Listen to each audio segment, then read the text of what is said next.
નમસ્કાર મિત્રો, મારી ચેનલમાં તમારું સ્વાગત છે। અત્યારે હાલ ત્યારે મિત્રો દૂધને લઈને એક મોટા સમાચાર મળી રહ્યા છે। સરકાર દ્વારા જીએસટી સુધારવાની જાહેરાત બાદ તેની મોટી અસર જોવા મળી છે। મધર ડેરીએ ત્યારે દૂધના ભાવ ઘટાડીને ગ્રાહકોને મોટી રાહત આપી છે। 22 સપ્ટેમ્બરથી નવા જીએસટી દરો લાગુ થવા જઈ રહ્યા છે, પરંતુ આ પહેલાં પણ કંપનીએ તેના પેકેજ દૂધ ભાવમાં પ્રતિ લીટર 2 રૂપિયા સુધીનો ત્યારે ઘટાડો કર્યો છે। ત્યારે મિત્રો મધર ડેરીએ તેના 1 લીટર દોઢ પેક દૂધ ભાવ 77 રૂપિયા ત્યારે ઘટાડીને 75 રૂપિયા કર્યા છે। વધુ વાત કરવામાં આવે તો સરકારે 3 સપ્ટેમ્બરના રોજ જીએસટી સુધારવાની જાહેરાત કરી હતી અને તમામ આવશ્યક ચીજવસ્તુ પર લાગુ થતા કરમાં ઘટાડા અંગે ત્યારે માહિતી શેર કરી હતી। નાણામંત્રીએ કહ્યું હતું કે નવા જીએસટી દરો 22 સપ્ટેમ્બરથી લાગુ કરવામાં આવશે અને દૂધ ચીજથી લઈને એસી ટીવી સુધીની દરેક વસ્તુ સસ્તી થશે। તેના અમલીકરણ પહેલા જ મધર ડેરીએ તેના દૂધના ઉત્પાદનના ભાવ ઘટાડી દીધા છે, જ્યારે ગ્રાહકોને મોટી રાહત મળી છે।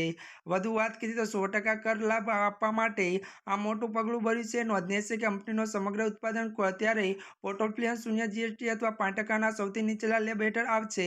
આ નવી કિંમત ત્યારે પ્રમાણે રહેશે। કંપની દ્વારા દૂધના ભાવમાં ઘટાડા પછી નવા ભાવની વાત કરીએ તો મધર ડેરીના ત્યારે 1 લીટર યુએસટી દૂધની કિંમત 77 રૂપિયા ઘટાડીને ત્યારે 75 રૂપિયા કરવામાં ત્યારે મિત્રો આવી છે, જ્યારે 450 મિલી પેક હવે 33 રૂપિયાને બદલે 32 રૂપિયા ઉપલબ્ધ થશે। આ ઉપરાંત કંપનીના તમામ ફ્લેવરના ત્યારે 180 મિલી। ત્યારે મિત્રો ચેનલને તમે લાઇક, શેર અને સબસ્ક્રાઇબ કરી દેજો। ધન્યવાદ।